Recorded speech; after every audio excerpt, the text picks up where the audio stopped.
Au dîner de Noël, mon père a dit, « Tu es une sangsue. Tu dégages après les factures de décembre. » J'ai tout coupé, et le lendemain il a défoncé ma porte. C'est l'histoire de la façon dont j'ai survécu au chaos et comment j'ai méticuleusement orchestré la chute de ceux qui m'ont trahi. Ils pensaient me détruire, mais ils n'ont fait que créer un monstre de détermination, une femme qu'ils ne reconnaîtraient plus. Avant de plonger dans les détails sordides de cette nuit qui a tout changé, j'aimerais savoir d'où vous m'écoutez. C'est une façon pour moi de me sentir moins seul en partageant cette épreuve.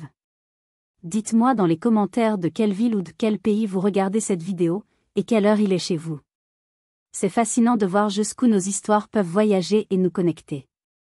Maintenant, revenons à ce fameux 24 décembre. La table du salon, dans notre pavillon de vie urbaine, croulait sous les plats que j'avais passé la journée à préparer avec un soin presque maniaque. La dinde farcie au marron doré à la perfection, son parfum se mêlant à celui de l'ail et du thym du gratin dauphinois qui cuisait doucement. La bûche au chocolat, mon chef-d'œuvre annuel, attendait sagement son heure au frais. Chaque plat était une prière silencieuse, un appel à l'harmonie. Cette année, plus que jamais, j'avais un espoir secret, fragile et tenace, niché au fond de mon cœur. L'espoir qu'après 6 mois à porter cette famille sur mes épaules, à jongler entre mon travail et leurs besoins incessants, mon père, Gérard, me regarderait enfin avec fierté. Pas comme sa petite fille, mais comme une adulte, une égale, celle qui avait tenu la barre quand le navire menaçait de couler. Depuis que ma mère, Martine, avait perdu son emploi de comptable, j'étais devenue, sans même qu'on me le demande, le pilier financier de la maison. J'avais 25 ans, et mon compte épargne, fruit de mes premières années de travail acharné, fondait comme neige au soleil. Je payais tout, l'électricité qui illuminait la pièce, l'eau qui remplissait nos verres, les courses qui composaient ce festin. Je payais même le remboursement d'un crédit à la consommation qu'ils avaient contracté dans mon dos pour refaire la salle de bain, une dépense superflue alors que nous étions censés nous serrer la ceinture. Mais je ne disais rien. Je me disais que c'était ça, la famille. S'entraider, sans compter, en attendant des jours meilleurs. L'atmosphère, ce soir-là, était pourtant loin d'être festive. Elle était lourde, électrique, comme l'air avant un orage. Mon père n'avait pas dit un mot depuis le début du repas. Il se contentait de mâcher bruyamment, le regard fixé sur son assiette, sa mâchoire contractée. Ma sœur de 17 ans, Chloé, sentait la tension et pianotait nerveusement sur son téléphone sous la table, un refuge numérique contre la tempête imminente. Ma mère arborait un sourire figé, une façade de normalité qui ne trompait personne. Soudain, le son strident de la fourchette de mon père heurtant violemment son assiette en faïence a fait sursauter tout le monde. Le silence qui a suivi était assourdissant. Il a posé ses couverts, a essuyé sa bouche avec une brutalité calculée et a planté ses yeux dans les miens. « Tu es une sangsue », a-t-il lâché, sa voix basse et pleine d'un mépris glacial qui m'a transpercé. Le temps s'est suspendu. Le mot a flotté dans l'air, laid, venimeux, irréel. Sangsue. Moi. J'ai cherché une trace d'erreur, une mauvaise blague, mais son visage était un masque de haine. Tu te crois la reine ici, parce que tu paies quelques factures? Tu te pavanes comme si tout appartenait. Tu n'es qu'un parasite. J'en ai assez. Tu as jusqu'à la fin du week-end pour faire tes valises et dégager. Le choc m'a coupé le souffle, physiquement. C'était comme recevoir un coup de poing en plein plexus. J'ai cherché désespérément le regard de ma mère, une encre dans cette mer déchaînée. Je la suppliais silencieusement, dis quelque chose, défends-moi, dis-lui qu'il a tort. Mais elle a détourné les yeux, se concentrant soudainement sur un pli imaginaire de la nappe, comme si l'étudier était la chose la plus importante au monde. Chloé était pétrifiée, les yeux écarquillés, son téléphone tombé de ses mains. J'étais seule. Totalement, absolument seule. Mon espoir de reconnaissance s'est évaporé, remplacé par un vide glacial. C'est alors que ma mère a enfin parlé. Pas pour me défendre. Sa voix était pressée, presque suppliante, et elle ne s'adressait pas à mon père, mais à moi. Élise, a-t-elle dit, sans jamais croiser mon regard. Tu paieras bien l'assurance pour le mois de janvier, n'est-ce pas? J'ai mon rendez-vous important mardi. Son rendez-vous. C'est tout ce qui comptait. Pas sa fille, humiliée, bannie, le cœur en miettes. Juste son petit confort. À cet instant précis, la tristesse s'est transformée en une rage froide et pure. Quelque chose en moi s'est brisé, mais autre chose, de plus dur, de plus résistant, a pris sa place. Comment allais-je survivre à ça? Et surtout, comment allais-je leur faire payer? Cette nuit-là, le sommeil était un pays lointain et inaccessible. Chaque craquement du plancher de cette maison, autrefois synonyme de sécurité, résonnait désormais comme une menace. Ma chambre, mon sanctuaire d'enfance et d'adolescence, n'était plus qu'une cellule de prison dont les murs se refermaient sur moi. J'ai commencé à faire mes valises, mes gestes devenant automatiques, une chorégraphie absurde pour masquer le chaos assourdissant dans ma tête. Je pliais des pulls, rangeais des livres, mais mon esprit tournait en boucle, rejouant la scène du dîner encore et encore. Les mots de mon père, sensu, parasites. Le silence assourdissant de ma mère. Une question me hantait, plus obsédante que toutes les autres. Pourquoi? Pourquoi cette cruauté si soudaine, si calculée? Il devait y avoir quelque chose de plus, une raison que je ne voyais pas. Poussé par une intuition, une force que je ne contrôlais pas, je suis sorti de ma chambre. Sur la pointe des pieds, tel un cambrioleur dans ma propre maison, je me suis glissé dans le couloir obscur. La porte de la chambre de mes parents était entr'ouverte. La respiration lourde et régulière de mon père emplissait la pièce. J'y suis entré. Je ne savais pas ce que je cherchais. Une explication, un indice, n'importe quoi qui puisse donner un sens à cette folie. Mon regard a été attiré par une forme sombre sous leur lit. Une vieille boîte à chaussures usée, coincée entre le sommier et le mur. C'était leur boîte à souvenirs, celle où ils gardaient de vieilles photos de famille, des cartes postales de vacances, des dessins de Chloé et moi. Un pincement au cœur. Je l'ai tiré vers moi, la poussière caressant mes doigts. En l'ouvrant, l'odeur du papier vieilli m'a envahi. Mais sous les photos de nous, souriants et insouciants sur une plage de Bretagne, il y avait une liasse de papier qui n'avait rien à faire là. Des relevés de compte. Pas le compte joint que je connaissais et que j'alimentais. Un compte au seul nom de mon père, Gérard Dubois, dans une banque en ligne dont je n'avais jamais entendu parler. Mon cœur s'est mis à battre la chamade, un tambour sourd dans le silence de la nuit. J'ai sorti les relevés. Juillet, août, septembre, octobre, novembre. Chaque mois, un virement de plusieurs milliers d'euros, provenant d'un compte professionnel dont j'ignorais tout. Un travail au noir? Une prime non déclarée? Peu importe. Le solde était là, écrit noir sur blanc. Plus de 20 000 euros. Une fortune. Une fortune qu'il avait accumulée pendant que je vidais mes économies pour payer leurs dettes. La nausée m'a prise. En dessous des relevés, j'ai trouvé une brochure pour une petite péniche d'occasion, amarrée sur la Saône. Le prix était entouré en rouge. Un acompte de 5 000 euros était mentionné, avec une note manuscrite de mon père, acompte versé. Livraison après Noël. Il prévoyait de s'offrir une nouvelle vie de bohème sur l'eau, financée par mon sacrifice, avant de me jeter par-dessus bord. Mais le coup de grâce, le poignard final dans mon cœur déjà en sang, était une lettre. Pliée en 4, au fond de la boîte. L'écriture ronde et appliquée de ma mère. Une lettre adressée à ma tante Isabelle, datant de 3 semaines. J'ai lu, les mains tremblant si fort que les mots dansaient devant mes yeux. Elle se plaignait de mon arrogance et de mon air supérieur depuis que j'étais devenu le principal soutien financier. Elle écrivait qu'elle avait hâte de se débarrasser de cette charge pour que Gérard puisse enfin retrouver sa place d'homme dans la maison. Elle me décrivait comme un fardeau, une présence étouffante qui jouait à la sauveuse. C'était donc ça.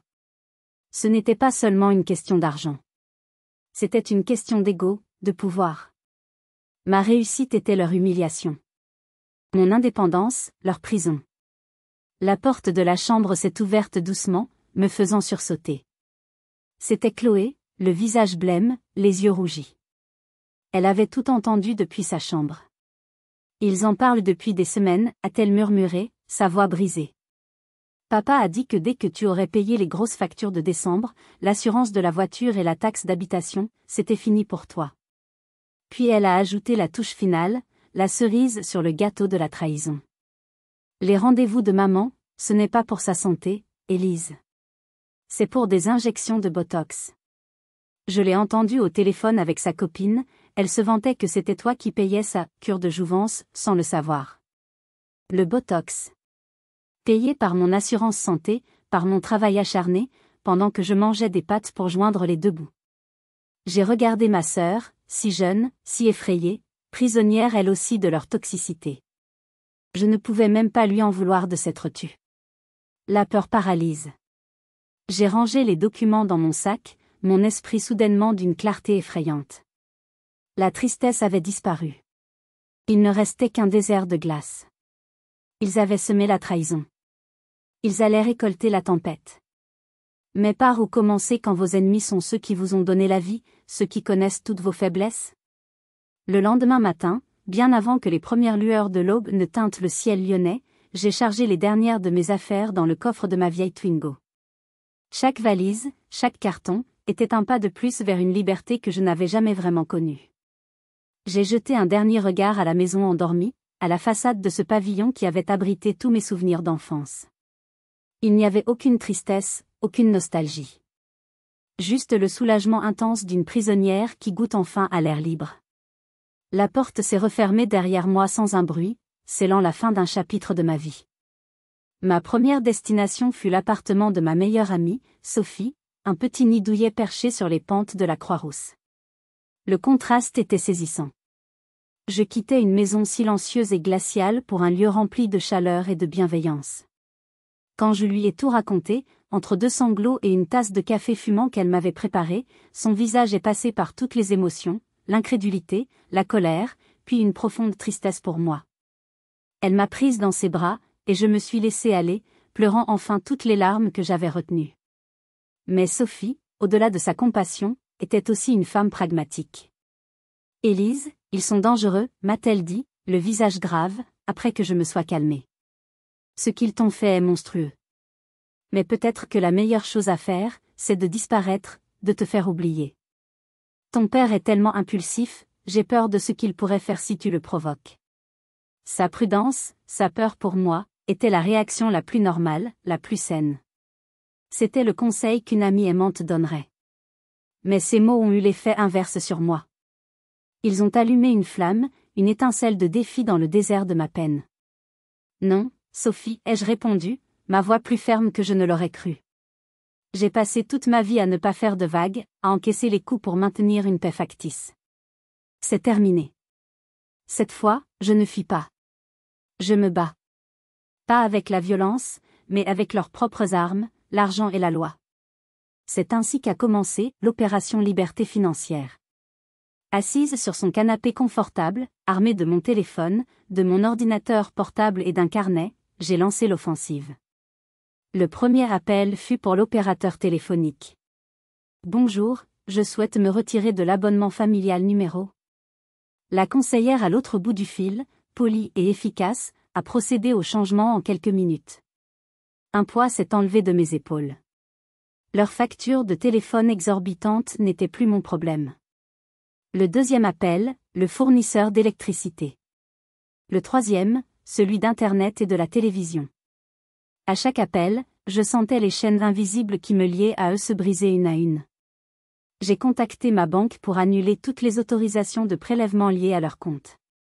J'ai changé tous mes mots de passe, banque, email, réseaux sociaux. J'ai érigé une forteresse numérique et financière autour de ma nouvelle vie précaire. C'était ma déclaration de guerre. Au milieu de l'après-midi, alors que je terminais, mon téléphone a sonné. C'était ma tante Isabelle. Sa voix, habituellement mielleuse, était devenue acide. « Élise ? Mais qu'est-ce qui te prend ? Ton père m'a appelé, il est dévasté. Comment peux-tu abandonner tes parents comme ça, juste pour une petite dispute de Noël ? Après tout ce qu'ils ont fait pour toi. Tu es une enfant gâtée et ingrate. » J'ai écouté son monologue sans l'interrompre, sentant la version de mon père, distillée comme un poison, dans chaque mot qu'elle prononçait. Quand elle a eu fini, j'ai simplement répondu, « Tante Isabelle, il y a des choses que tu ignores. Je te souhaite un joyeux Noël » et j'ai raccroché avant qu'elle ne puisse répliquer. Je savais que la machine à rumeurs était lancée. J'étais officiellement devenue la méchante de l'histoire familiale. Mais cela n'avait plus d'importance. J'étais en train de construire mon propre récit. J'avais érigé un mur de feu pour me protéger, mais je ne savais pas encore qu'ils étaient prêts à utiliser les méthodes les plus viles pour le franchir.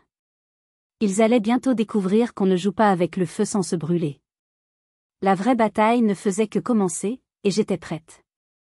Et vous, à ma place, qu'auriez-vous fait? Auriez-vous choisi la fuite discrète ou la contre-attaque? Dites-le moi dans les commentaires. J'ai vraiment besoin de savoir que je ne suis pas seule à penser comme ça. Le calme qui a suivi mes actions n'était qu'un leurre, le silence pesant qui précède l'orage. Il a éclaté le lendemain, par un simple appel téléphonique. C'était ma mère. Sa voix était stridente, au bord de l'hystérie. « Élise. Qu'est-ce que tu as fait? Il n'y a plus d'électricité. L'Internet est coupé. Mon téléphone ne marche plus.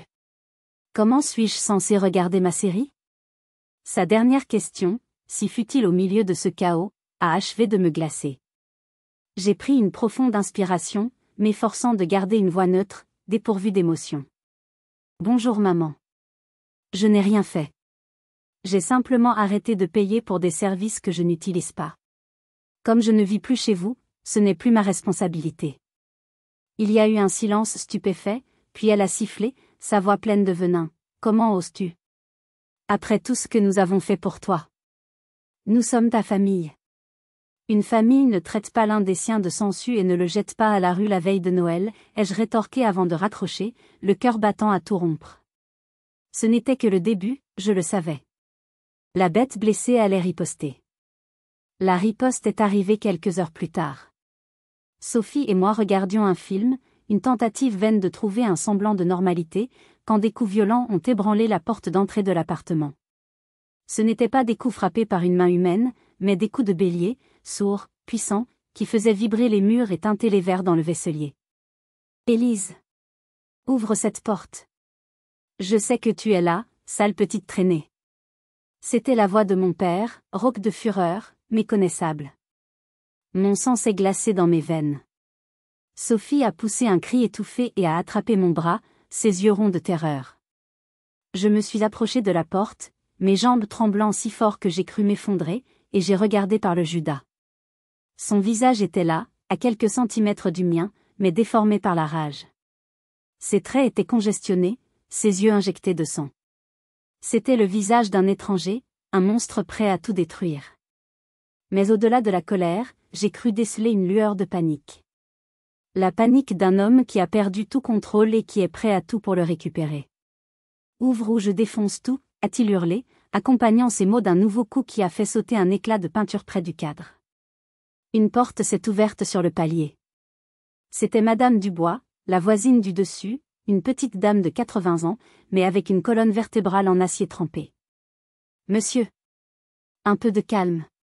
C'est un immeuble respectable ici. J'appelle la police si vous ne cessez pas ce vacarme immédiatement, a-t-elle lancé d'une voix qui, malgré son tremblement, ne manquait pas d'autorité. Mon père s'est tourné vers elle, la gratifiant d'une insulte si vulgaire que j'ai eu honte pour lui. Puis, ignorant l'avertissement, il a reculé d'un pas et a donné un coup de pied si violent dans la porte que le bois autour de la serrure s'est fendu avec un craquement sinistre. C'en était trop. J'ai attrapé mon téléphone et composé le 17, expliquant la situation d'une voix basse et rapide à l'opérateur. Pendant ce temps, un autre voisin, un jeune homme attiré par le bruit, était sorti sur le palier. Et ce que je ne savais pas à ce moment-là, c'est qu'il filmait toute la scène avec son smartphone. La crise de nerfs de mon père, les insultes, le coup de pied dans la porte, la courageuse Madame Dubois.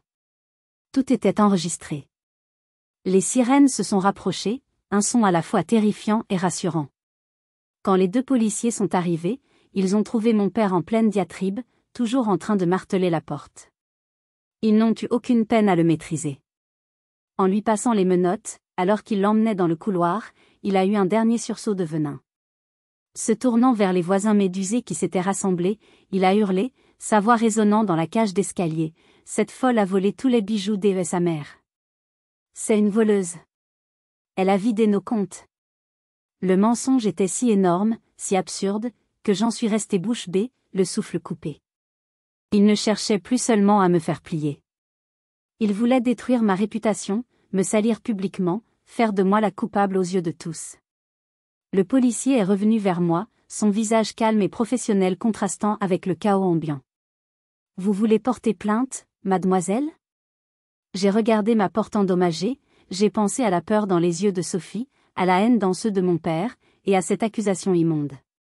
Oui, ai-je dit, ma voix retrouvant sa fermeté.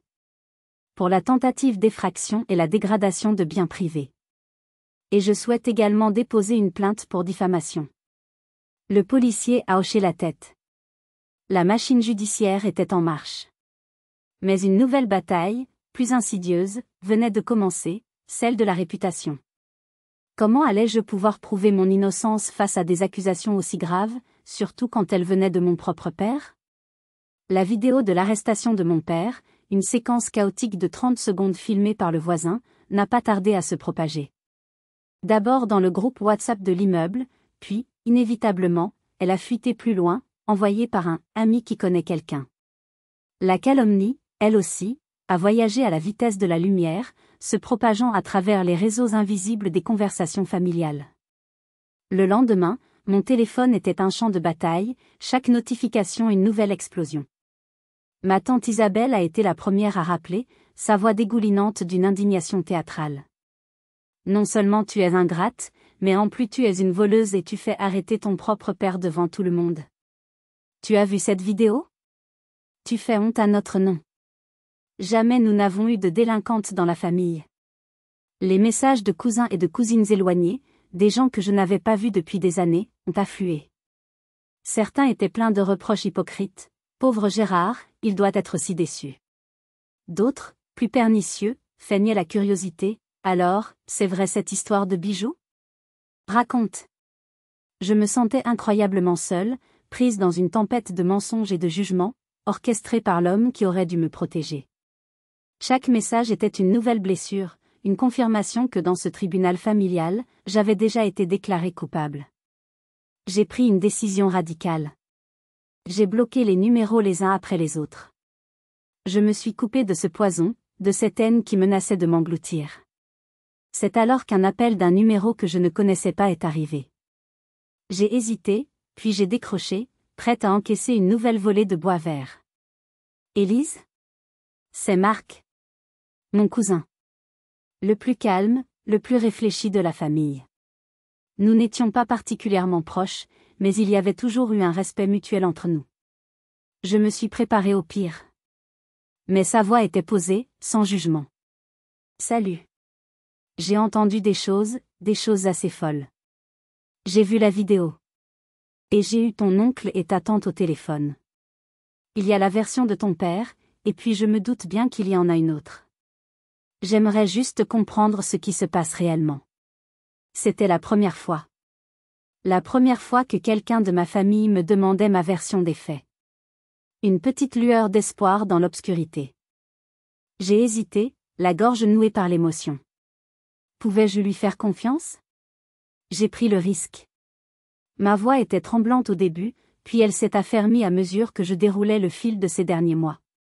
Marc, c'est bien pire que ce que tu peux imaginer. Pendant une demi-heure, sans l'interrompre, il a écouté.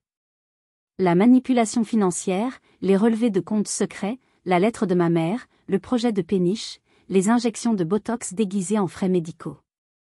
Je n'ai rien omis. Je lui ai raconté l'humiliation du dîner de Noël, la peur que j'avais ressentie quand mon père défonçait la porte. Quand j'ai eu terminé, il y a eu un long silence à l'autre bout du fil. Je ne sais pas quoi dire, Élise. C'est monstrueux. Je savais que ton père pouvait être dur, colérique, mais à ce point. Il a soupiré. Écoute, je ne te promets rien. Je ne peux pas changer leur nature. Mais je ne vais pas laisser passer ça. On ne peut pas te traiter de voleuse sans preuve et te salir comme ça. Il m'a demandé si je pouvais lui envoyer quelques éléments pour étayer mes dires. J'ai photographié le relevé de compte le plus significatif, la lettre de ma mère, et quelques-unes des factures les plus importantes à mon nom. Je lui ai tout envoyé, le cœur battant. C'était un pari, une bouteille à la mer. Plus tard dans la journée, Chloé m'a envoyé un message paniqué. Maman a pris ton ordinateur portable et ton appareil photo. Elle a dit qu'elle allait les vendre pour récupérer l'argent que tu leur dois. Point. Le vol. Le vrai vol. C'était eux, les voleurs. Sans perdre une seconde, je suis retournée au commissariat. J'ai déposé une plainte pour vol, en fournissant les factures d'achat, les numéros de série, tout. La policière, la même qui m'avait accompagnée, a pris ma déposition avec un sérieux qui m'a réconfortée. Ne vous inquiétez pas, mademoiselle. Le recel d'objets volés est un délit. Nous allons contacter les prêteurs sur gage de la région. Je sortais du commissariat avec un sentiment étrange. J'étais en guerre contre ma propre famille, mais pour la première fois, je n'étais plus totalement seule. La vérité commençait à se frayer un chemin. Mais serait-elle assez forte pour vaincre des années de mensonges et de manipulations ? 2 jours se sont écoulés dans un calme précaire. 2 jours pendant lesquels j'ai essayé de respirer, de mettre de l'ordre dans le chaos de mes pensées, soutenue par la présence silencieuse et réconfortante de Sophie. Puis, le téléphone a sonné. Numéro masqué. J'ai hésité, puis j'ai décroché. Élise, ma chérie. C'était ma mère. Mais sa voix n'était ni paniquée, ni agressive. Elle était douce, presque mielleuse, empreinte d'une sollicitude feinte qui a immédiatement déclenché toutes mes alarmes intérieures.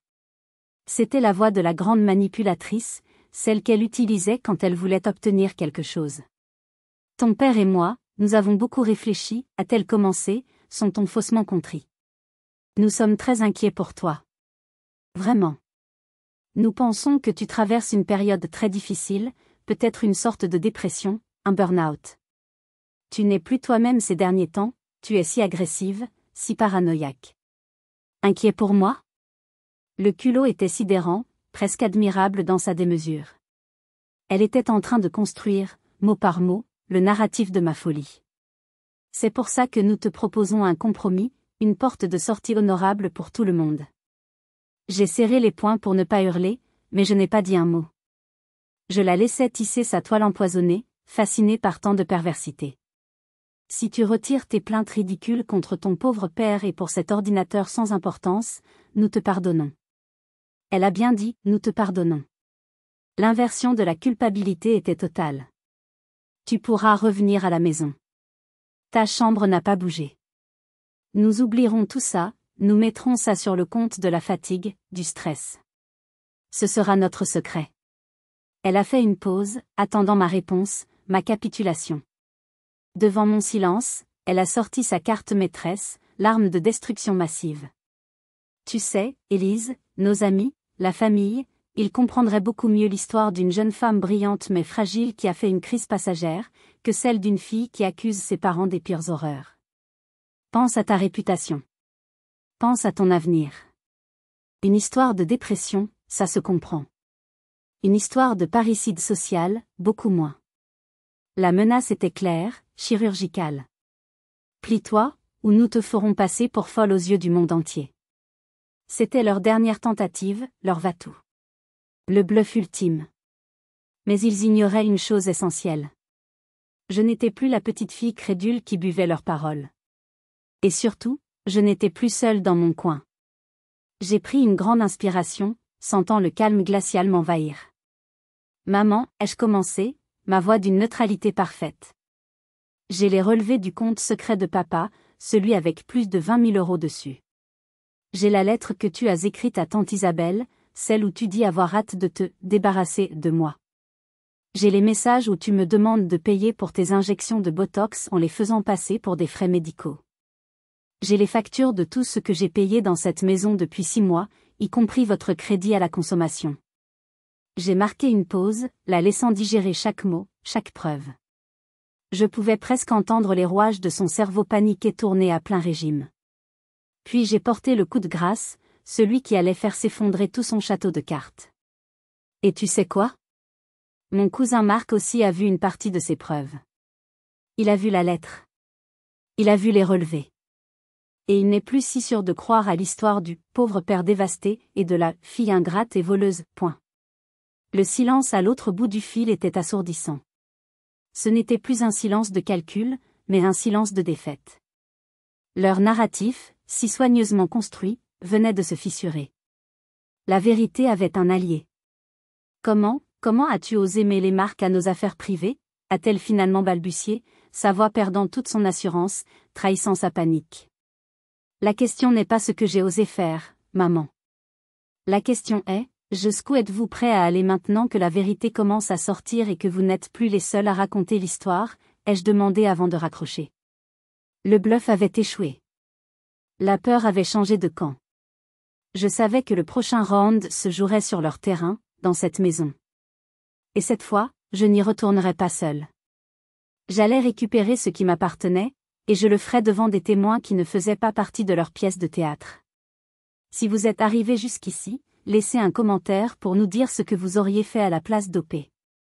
Vous pouvez aussi écrire simplement le chiffre 1 pour montrer que vous suivez encore. Et dites-nous, vous regardez cette histoire depuis quelle région ou quel pays? J'ai appelé le commissariat le matin même. J'ai expliqué calmement la situation, j'avais besoin de récupérer le reste de mes effets personnels, mais étant donné le contexte de violence et de menaces, je ne me sentais pas en sécurité d'y aller seul. J'ai mentionné la plainte en cours pour tentative d'effraction. L'officier au bout du fil a été compréhensif et a convenu qu'une présence policière serait une mesure de précaution raisonnable. Le rendez-vous fut pris pour l'après-midi. Le trajet jusqu'à Villeurbanne m'a semblé durer une éternité. Une voiture de police banalisée, conduite par une jeune policière calme et professionnelle, me suivait à quelques mètres. En me garant devant le pavillon de mon enfance, j'ai vu les rideaux des voisins bouger. Le spectacle pouvait commencer. C'est ma mère qui a ouvert la porte. En voyant la policière à mes côtés, son visage s'est figé et son sourire d'accueil forcé s'est évaporé. « Élise. »« Et qui est-ce » a-t-elle demandé, feignant une surprise indignée. « Bonjour madame » a dit la policière, son ton neutre mais ferme ne laissant aucune place à la discussion. « Je suis l'agent Dupont. Je suis ici pour m'assurer que votre fille puisse récupérer ses biens personnels en toute tranquillité, conformément à la loi. Ma mère nous a laissés entrer à contre-cœur, comme si nous étions des intrus. L'atmosphère dans la maison était glaciale, hostile. J'ai commencé par ma chambre, remplissant des cartons avec une efficacité méthodique. Livres, vêtements, souvenirs d'une vie passée. Ma mère nous suivait comme une ombre, les bras croisés, le visage fermé, lançant des piques à voix basse. « Tu prends même ça?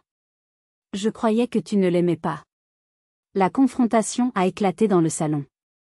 Je me suis dirigée vers le bureau que j'avais acheté pour pouvoir télétravailler pendant la pandémie. Ça reste ici, a-t-elle décrété. C'est un meuble de la famille maintenant. Non, ai-je répondu calmement, même si mon cœur battait la chamade. C'est mon meuble. Je l'ai payé. J'ai sorti de mon sac une pochette en plastique, mon dossier de guerre. J'y avais classé toutes les factures importantes. J'ai brandi celle du bureau. Payé avec ma carte bleue, le 12 juin 2021. Tu veux vérifier le nom sur la facture? Elle est devenue blême et a reculé sans un mot. J'ai continué ma récolte, chaque objet récupéré étant une petite victoire contre des années de dépossession psychologique. La bibliothèque, le tapis, même les rideaux neufs du salon. Pour chaque chose, j'avais une preuve. Puis est venu le moment du réfrigérateur. Je l'avais acheté en juillet quand l'ancien était tombé en panne subitement. C'était une grosse dépense, près de 800 €, qui avait sérieusement entamé mes économies à l'époque. Alors que je commençais à le vider de ses quelques denrées, ma mère a ricané, un son laid et triomphant. Celui-là, tu ne l'auras pas, vas-y, la maline, montre-moi la facture. Je parie que tu ne l'as pas. Mon cœur a raté un battement. Elle avait raison. Dans ma précipitation, j'avais oublié de mettre cette facture précise dans ma pochette. J'ai fouillé mon sac, mes poches, rien. La panique, froide et moite, a commencé à m'envahir. La policière me regardait, attendant une preuve. J'allais perdre. Le sourire de ma mère s'est élargi. Tu vois? Il reste ici. C'est la contribution de la famille. J'ai fermé les yeux une seconde, forçant mon cerveau à fonctionner. La facture papier, où était-elle? Probablement dans un tiroir quelque part, un tiroir qu'elle se ferait un plaisir de vider dès notre départ. Mais soudain, une idée. Une lueur. Un instant, ai-je dit, ma voix plus assurée que je ne me sentais. J'ai sorti mon téléphone. J'ai ouvert mon application bancaire. J'ai fait défiler mon historique, mois par mois, jusqu'en juillet. Et là, en évidence, la ligne que je cherchais, paiement CB, Darty Villeurbanne, 799,99 €. J'ai tendu le téléphone à la policière. Voilà la transaction, agent Dupont. Le 22 juillet. Puis, j'ai ouvert ma boîte mail. J'ai tapé « Darty » dans la barre de recherche.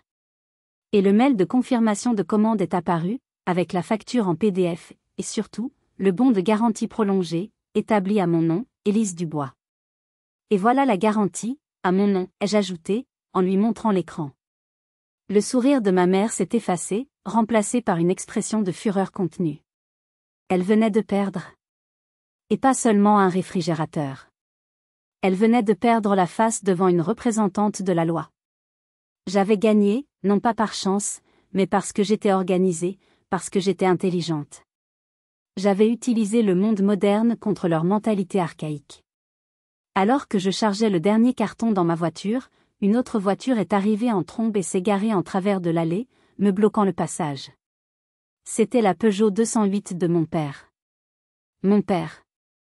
Il est sorti du véhicule, le visage sombre, faisant teinter un jeu de clés dans sa main. Mon jeu de clés. Le double que je leur avais laissé en cas d'urgence. La confrontation finale était inévitable. Gérard s'est approché de moi, appalant, comme un prédateur. Il avait ce rictus méprisant aux lèvres, celui qui m'avait terrorisé toute mon enfance. La policière, l'agent Dupont, s'est immédiatement interposée entre nous, sa présence calme et professionnelle créant une barrière invisible mais solide. Il l'a à peine regardé, son regard de braise fixé sur moi. Avant que tu ne partes avec tout ce que tu nous as volé, a-t-il dit en crachant le mot avec un dégoût palpable, nous devons parler de ce que tu nous dois. De toutes les années où nous t'avons nourri, logé, blanchi. Il a fait un geste ample vers ma vieille Twingo, chargée à ras-bord de mes cartons. Cette voiture, je te l'ai payée pour tes 20 ans. C'était un cadeau. Un cadeau que tu ne mérites plus. Elle reste ici, en guise de dédommagement pour ta trahison. Il pensait m'avoir piégé. Il pensait que ce cadeau du passé, ce geste de générosité calculée, lui donnait un droit éternel sur moi, sur mes biens. Il se trompait lourdement. J'ai posé mon dernier carton au sol, avec une lenteur délibérée. J'ai plongé la main dans mon sac et j'en ai sorti une autre pochette en plastique, plus petite. Ma pochette voiture. Cette Twingo est peut-être vieille, ai-je commencé, ma voix claire et sans le moindre tremblement, à ma propre surprise. Tu as peut-être signé le chèque à l'époque, mais la carte grise est à mon seul nom, Élise Dubois. J'ai tendu le document officiel à l'agent Dupont, qui l'a examiné attentivement. L'assurance est à mon nom, et je la paie chaque mois depuis 5 ans. J'ai sorti les relevés. Et toutes les réparations, le changement des pneus, le contrôle technique des 3 dernières années, tout a été payé par moi. J'ai sorti une liasse de factures de garagiste, chacune un clou de plus dans le cercueil de son arrogance. L'agent Dupont a examiné les papiers un par un, puis a levé les yeux vers mon père, son expression impassible mais son regard sans équivoque. Monsieur, ce véhicule appartient légalement et exclusivement à votre fille. Vous n'avez aucun droit dessus. Je vous demande maintenant de déplacer votre véhicule et de la laisser partir, sinon je serai dans l'obligation de verbaliser pour obstruction à la circulation et harcèlement. Le visage de Gérard s'est décomposé. Il a regardé les documents, puis la policière, puis moi. La fureur dans ses yeux a été remplacée par quelque chose que je n'y avais jamais vu, la confusion, la défaite. L'humiliation publique, devant une représentante de la loi et les voisins qui observaient maintenant la scène sans même plus se cacher, était une chose qu'il ne pouvait supporter. Son pouvoir, basé sur la peur et l'intimidation, s'effondrait. Je lui ai payé des études. Un appareil dentaire. Je l'ai nourri pendant 18 ans, a-t-il balbutié, comme un enfant pris en faute, cherchant une justification à sa tyrannie. Cela ne vous donne pas le droit de la séquestrer, de la menacer ou de lui voler ses biens, monsieur, a répondu sèchement la policière. C'est ce qu'on appelle l'obligation parentale. Maintenant, bougez ce véhicule. Lentement, comme un automate, il est retourné à sa voiture. Le tyran qui avait régné sur notre famille par la terreur pendant des décennies semblait soudain vieux, voûté, pathétique. Et alors que je le regardais, ce n'est pas de la joie que j'ai ressentie. Pas de la haine. Mais une profonde, une immense tristesse. L'homme qui venait d'être humilié était mon père. Et dans sa chute, je voyais la fin définitive et irrévocable de la famille que j'avais connue, de l'illusion que j'avais entretenue si longtemps. C'était une victoire, oui, mais une victoire au goût amer de cendre. Il a déplacé sa voiture sans un mot. Je suis monté dans la mienne. Avant de démarrer, j'ai baissé la vitre et je l'ai regardé une dernière fois, lui qui se tenait planté au milieu de l'allée, les bras ballants. Si tu t'approches encore de moi, de mes amis ou de mes biens, je demanderai une ordonnance restrictive. C'est compris? Il n'a pas répondu. Il s'est contenté de regarder le vide, comme s'il ne me voyait plus. En quittant l'allée pour la dernière fois, j'ai vu Chloé dans l'encadrement de la porte. Elle a levé la main, un geste timide, un adieu silencieux plein de promesses et de peine. Je savais qu'elle aussi, un jour, devrait trouver le courage de livrer sa propre bataille. La guerre était finie. La longue et difficile reconstruction pouvait enfin commencer. Les 3 mois qui ont suivi ont été un tourbillon étrange, un mélange d'épuisement post-traumatique et d'exaltation grisante. J'ai trouvé un petit 2 pièces à louer dans le quartier animé de la Guillotière. Ce n'était pas grand, ce n'était pas parfait, mais c'était à moi. Le premier soir, assise par terre au milieu de mes cartons, mangeant une pizza froide, j'ai pleuré. Mais pour la première fois, ce n'étaient pas des larmes de tristesse ou de rage. C'étaient des larmes de soulagement. Chaque meuble que j'ai monté, chaque cadre que j'ai accroché au mur, était une déclaration d'indépendance, une brique de plus dans la forteresse de ma nouvelle vie. Il n'y avait personne pour critiquer mes choix de décoration, personne pour me faire sentir que je n'étais pas à ma place. Pour la première fois de ma vie d'adulte, j'étais vraiment, profondément, chez moi. Cependant, la liberté avait un prix. Les fantômes du passé ne disparaissent pas d'un coup de baguette magique. Les nuits étaient souvent peuplées de cauchemars. Je revivais la scène du dîner, la violence de mon père défonçant la porte, le vide insondable dans le regard de ma mère. La colère et la tristesse étaient des vagues puissantes qui menaçaient de me submerger.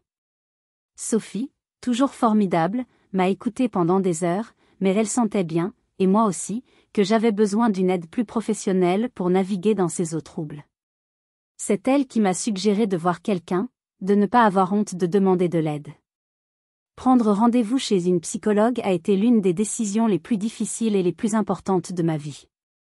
J'avais l'impression d'avouer une faiblesse. Lors de notre première séance, j'ai raconté mon histoire d'une traite, les mots se bousculant, comme si je vidais un sac trop lourd, rempli de pierres pointues. Quand j'ai eu fini, épuisée, elle m'a regardée avec une bienveillance que je n'avais jamais connue et a prononcé des mots qui ont résonné en moi comme un gong. « Élise, vous souffrez de ce qu'on appelle le syndrome de la gentillesse, ou people pleaser. Vous avez passé votre vie à essayer d'acheter l'amour et l'approbation de vos parents, en sacrifiant vos propres besoins, vos propres désirs, jusqu'à ne plus savoir qui vous étiez. Le travail que nous allons faire ensemble, ce n'est pas de les juger, c'est de vous apprendre à poser des limites, et surtout, à vous donner à vous-même l'amour et la validation que vous cherchiez désespérément chez les autres. » Ces mots ont été une révélation. Je n'étais pas folle. Je n'étais pas une mauvaise fille. J'étais simplement une personne qui n'avait jamais appris à dire « non », qui avait confondu amour et sacrifice. La thérapie a été un chemin ardu, parfois douloureux. Il a fallu déconstruire des années de schémas de pensée toxiques, comme un archéologue retirant délicatement la terre pour révéler les vestiges d'une cité oubliée. J'ai appris que poser une limite n'était pas un acte d'agression, mais un acte d'amour-propre. J'ai appris que je n'avais pas à justifier mes choix ou mes sentiments. J'ai appris que ma valeur ne dépendait pas de ce que je pouvais faire pour les autres, mais simplement de qui j'étais. Parallèlement, je reconstruisais ma vie matérielle. J'ai trouvé un nouvel emploi, mieux payé et plus intéressant, dans une start-up de la Pardieu. Mon compte en banque, autrefois vidé pour ma famille, a commencé à se regarnir. Je mettais de l'argent de côté, non pas pour une péniche, mais pour un projet de voyage en solo en Asie du Sud-Est. Un voyage pour moi, et seulement pour moi. Je me suis inscrite à un cours de poterie, une passion que j'avais mise de côté depuis des années. Le contact avec l'argile, le fait de créer quelque chose de beau et de tangible avec mes propres mains, était incroyablement thérapeutique. Je me reconstruisais, morceau par morceau, de l'intérieur comme de l'extérieur. Je n'étais plus une victime. J'étais une survivante en pleine métamorphose, et je commençais enfin à découvrir la femme que j'étais censée devenir. 1 an a passé. Jour pour jour. C'était de nouveau le 24 décembre. L'air de Lyon était vif et froid, piquant les joues, mais à l'intérieur de mon petit appartement de la Guillotière, il régnait une chaleur douce et paisible. Cette fois, la scène était radicalement différente. Pas de pavillon tendu à Villeurbanne, mais mon petit nid douillet, décoré avec soin de quelques guirlandes lumineuses et d'un petit sapin acheté au marché. L'odeur n'était pas celle d'une dinde imposante et stressante, mais d'un poulet fermier au citron et au thym qui rôtissait doucement, accompagné d'une purée de panais et de quelques légumes d'hiver. La table n'était dressée que pour 4, une table de fête intime et choisie. Mes invités étaient ma famille de cœur, celle que j'avais choisie et qui m'avait choisi en retour. Sophie, mon roc, mon ancre, était là, accompagnée de son petit ami Lucas, un garçon gentil et drôle qui m'avait accepté dans leur cercle sans poser de questions. Et puis, il y avait ma sœur, Chloé. Elle avait eu 18 ans en septembre, avec mon aide et mes conseils, elle avait réussi à obtenir une place en résidence étudiante à Grenoble pour ses études de langue. Quitter la maison avait été sa propre bataille, plus silencieuse mais tout aussi courageuse que la mienne. Elle avait dû affronter leur chantage affectif, leur tentative de la retenir. Mais elle avait tenu bon. La voir là, dans mon salon, plus épanouie, plus légère, ses yeux pétillants d'une confiance nouvelle, était mon plus beau, mon plus précieux cadeau de Noël. Nous avons ri. Nous avons ri aux larmes en nous racontant des anecdotes stupides. Nous avons parlé de tout et de rien, de nos projets, de nos doutes, de nos joies. Il n'y avait pas de tension, pas de non-dit, pas de peur de dire la mauvaise chose.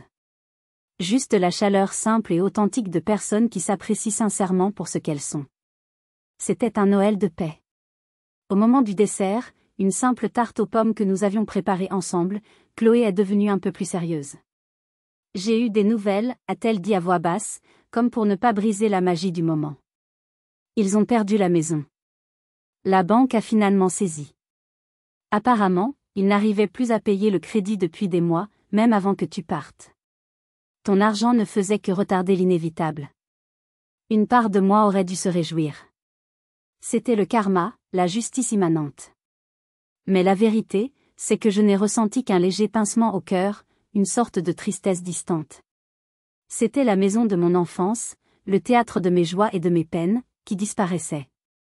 Où sont-ils maintenant, ai-je demandé, ma voix neutre. Chez tante Isabelle. Mais apparemment, l'ambiance n'est pas terrible. Elle leur a dit qu'ils devaient trouver une solution rapidement. Elle ne veut pas les garder éternellement. Chloé a ajouté que mon cousin Marc, après avoir parlé à d'autres membres de la famille et partagé discrètement quelques-unes de mes preuves, avait réussi à semer le doute. La version de mes parents s'était effritée. Tout le monde ne me voyait plus comme le monstre qu'ils avaient dépeint. Ils continuent de tout te mettre sur le dos, bien sûr, a conclu Chloé en haussant les épaules. Pour eux, si tu n'étais pas parti, rien de tout ça ne serait arrivé. Ils sont incapables de se remettre en question. J'ai hoché la tête. Sur une étagère de ma bibliothèque, il y avait une petite pile de lettres. 5 enveloppes, toutes écrites de la main de ma mère, arrivées au fil des mois. Je ne les avais jamais ouvertes. Au début, c'était par colère. Puis, par peur de ce qu'elles pourraient contenir, par protection.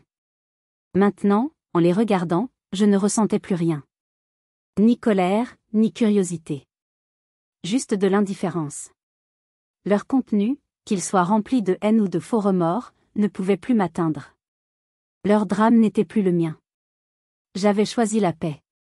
J'ai regardé mes amis, ma sœur, riant autour de ma table. J'ai réalisé que ce n'était pas la maison qui faisait la famille. Ce n'étaient pas les liens du sang. C'était l'amour, le respect, la sécurité, le rire.